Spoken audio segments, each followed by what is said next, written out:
গতকাল ছিল মঙ্গলবার। সকালে জানালাটা খুললাম আর প্রচণ্ড রোদ দেখলাম।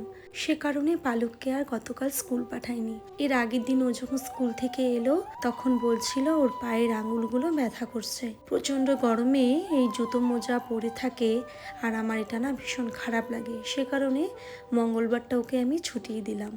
আমি আমার জন্য যেটা করে খাচ্ছি সেটা তোমাদের সাথে একটু শেয়ার করছি। আমি এখানে ডাল ভিজিয়ে রেখেছিলাম, সেই ডালটা কুকারে দিলাম, সাথে দিলাম সব রকমের সবজি, সব কিছু দিয়ে হালকা সিটি দিয়ে নিলাম যেন ডালটা একটু ফাটা ফাটা মতন হয়। আর আরেক পাশে বাকি সবার জন্য কচুর শাক বসিয়েছিলাম। আমরা কচু শাকে কালো জিরে, শুকনো লঙ্কা, তেজপাতা দিই। কোনো দিন আমরা ছোলাও দিই, তবে আজকে আর ছোলাটা দিইনি, এমনিই করেছিলাম। আমি রান্না করছিলাম আর এদিকে আমার বর আমার কাছে জল খাবার চাইলো। আমি পুজো করে আসার পরেও আমার বর কিছুক্ষণ সময় কাটায় ঠাকুর ঘরে, কখনো হনুমান চালিসা পড়ে, গুরুনাম জপ করে।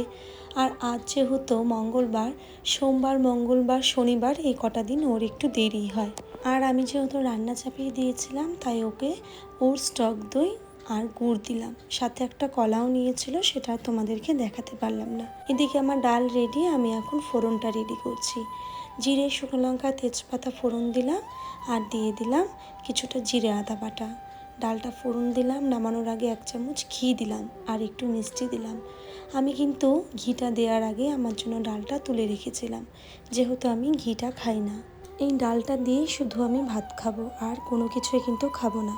ওদের জন্য করেছিলাম মুড়ি ঘন্ট আর গরম গরম মাছ ভেজে দিয়েছিলাম। রান্না কমপ্লিট করে এসে আমি কিছুটা সময় নিজের জন্য বের করি, তখন আমি আমার মোবাইলের কাজগুলো করি। 12ই আগস্ট আমার বরের জন্মদিন পড়ে, তাই 11ই আগস্ট আমার বড় মেয়ে এই কেকটা সম্পূর্ণ নিজে বানিয়েছিল, পাপাকে রাত 12টার দিকে কাটাবে বলে। আর বোনকে বলেছিল এই কথাটা কিন্তু পাপাকে জানাবি না। সেই মতো ও রাত 12টার দিকে ওর হাতে বানানো কেকটা এনে পাপাকে কাটালো। তাই এই সুন্দর মুহূর্তটা তোমাদের সাথে আমি ছোট্ট করে শেয়ার করলাম।